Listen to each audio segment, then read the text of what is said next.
মৰমৰ ছাত্ৰ-ছাত্ৰীসকল পুনৰবাৰ সকলোকে স্বাগতম জনাইছোঁ মোৰ এই YouTube channel Edu Bridge for অসমলৈ। আজি আমি ক্লাছ 5ৰ পৰিৱেশৰ প্ৰথম চেপ্টাৰ আমাৰ পৰিৱেশৰ সকলোবোৰ কুৱেশ্যন আনসাৰ তোমালোকৰ লগত আলোচনা কৰিম। গতিকে ভিডিঅ'টো স্কিপ নকৰি সকলোবোৰ কুৱেশ্যন আনসাৰ ভালদৰে যাব।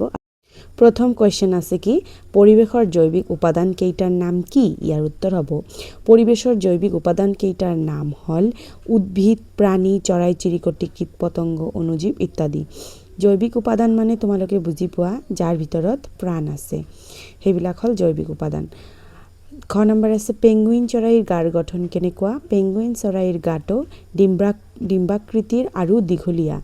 গাটো সৰু সৰু পাখিৰে আৱৰা আৰু ডেউকা দুখন সৰু।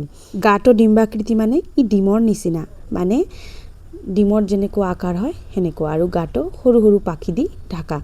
তাৰপিছত আছে জলাহ অঞ্চল কাক বোলে? সাধাৰণতে বছৰটোৰ সৰহভাগ সময় পানী জমা হৈ থকা জলাশয়কে জলাহভূমি বা আৰ্দ্ৰভূমি বুলি গণ্য কৰা হয়। কৃত্ৰিমভাৱে সৃষ্টি হোৱা হ্ৰদ, সৰু সুৰা বোৱতী পানীৰ লগতে নৈপৰীয়া পানী বন্ধ হৈ থকা ঠাই, খাল বিল, ডোবা, দলনি, টিপনি আদি জলাশয় হিচাপে চিহ্নিত হৈ আহিছে।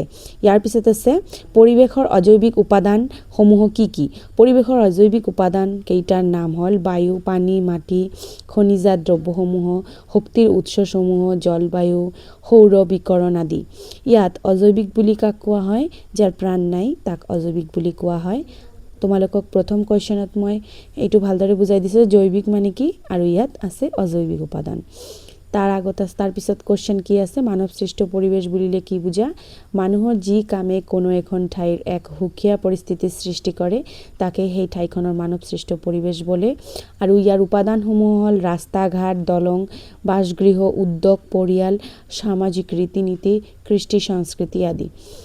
মৰুভূমিত কি কি প্ৰাণী আৰু উদ্ভিদ পোৱা যায় এইটো এটাকৈ উদাহৰণ দিয়া। ইয়াৰ উত্তৰ হ'ব মৰুভূমিত প্ৰধানকৈ উট পোৱা যায় আৰু কেকটাছ উদ্ভিদো পোৱা যায়। মৰুভূমি মানে যাত অকল বালিয়ে আবৃত। তাৰপিছত পৰিৱেশত পোহৰৰ ভূমিকা কি? পৰিৱেশত পোহৰ শক্তিয়ে পানীৰ উষ্ণতা, জৈৱিক প্ৰক্ৰিয়া যেনে চিকাৰী আৰু চিকাৰৰ মাজত সম্পৰ্ক আৰু উদ্ভিদৰ সালোক সংশ্লেষণ আৰু বিকাশ প্ৰভাৱিত কৰে। প্ৰাকৃতিক পৰিস্থিতিত পোহৰ, ভৌগোলিক অৱস্থা, মেঘাচ্ছন্নতা, উদ্ভিদৰ আৱৰণ আৰু ঋতুগত আৰ্হিৰ দ্বাৰা নিয়ন্ত্ৰণ কৰা হয়।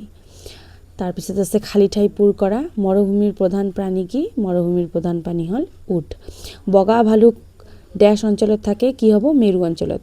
তৃণভূমি অঞ্চলৰ বৃহৎ এলেকা জুৰি কি পোৱা যায়?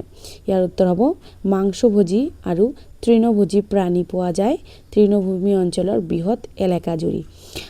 ইয়াৰ পিছত আছে কি মৰুভূমিত ডেছ জাতীয় উদ্ভিদ পোৱা যায়? মৰুভূমিত কেকটাছ জাতীয় উদ্ভিদ পোৱা যায়। পোহৰ পৰিৱেশৰ এটা কি উপাদান? ইয়াৰ উত্তৰ তোমালোকে মোক কমেণ্টত ক'ব, এইটো মই দিয়া নাই। তাৰপিছত আছে তলৰ উক্তিসমূহ শুদ্ধ কৰি লিখা। বগা ভালুক, হৰিণ, জেব্ৰা মেৰু অঞ্চলৰ প্ৰাণী। মেৰু অঞ্চলৰ প্ৰাণী কোনটো হয়? এই তিনিটাৰ ভিতৰত হ'ব বগা ভালুক মেৰু অঞ্চলৰ প্ৰাণী হয়। ইয়াৰ পিছত আছে খ নম্বৰ চিল, বলগা হৰিণ, ইয়াক দীঘল আৰু শাখা প্ৰশাখাযুক্ত শিং থাকে। এই তিনিটা প্ৰাণীৰ ভিতৰত কাৰ থাকে শাখা প্ৰশাখা শিং? ইয়াৰ উত্তৰ হ'ব বলগা হৰিণ। তাৰপিছত কি আছে জিৰাফ, সিংহ, বাঘ এবিধ তৃণভোজী প্ৰাণী। এই তিনিটা প্ৰাণীৰ ভিতৰত কোনটো তৃণভোজী প্ৰাণী হয়? ইয়াৰ উত্তৰ হ'ব জিৰাফ। জিৰাফ এবিধ তৃণভোজী প্ৰাণী, বাকী সিংহ, বাঘ এইবিলাক হ'ল মাংসভোজী, ইহঁতে মাংস খায়। চমুটকা লিখা। জলাহভূমি, অণুজীৱ, পানী আৰু বায়ু।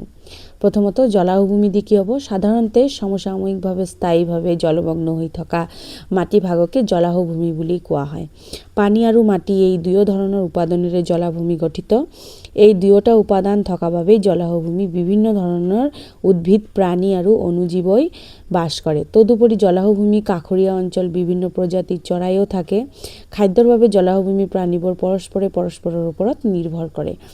তাৰপিছত আছে অণুজীৱ, যিবিলাক তেনেই ক্ষুদ্ৰ যিবিলাক আমি খালী চকুৰে দেখা নাপাওঁ সেইবিলাকক অণুজীৱ বুলি কোৱা হয়। এইবিলাক ইমানেই ক্ষুদ্ৰ যে অণুবীক্ষণ যন্ত্ৰৰ সহায়তে দেখা যায়। উদাহৰণস্বৰূপে বেক্টেৰিয়া আৰু ভাইৰাছ। ইহঁত বায়ু, পানী, মাটি আদি সকলো ঠাইতে কিছুমান বেক্টেৰিয়াৰে মৃত উদ্ভিদ আৰু প্ৰাণীৰ পচন ঘটাই পাচন সাৰ তৈয়াৰ কৰে। অণুজীৱ সাধাৰণতে আমি খালী চকুৰে দেখা নাপাওঁ। অণুজীৱ চাবলৈ হ'লে আমাক অণুবীক্ষণ যন্ত্ৰৰ সহায় ল'ব লাগে। ক্লাছ 5ৰ প্ৰথম চেপ্টাৰৰ এইখিনি কুৱেশ্যন আনচাৰ আমাৰ পৰিৱেশৰ আছিল আৰু এই গোটেইখন ভিডিঅ' ভালকৈ চাব, লগতে মোৰ এই চেনেলটো like, comment, share and subscribe কৰিব। Thank U.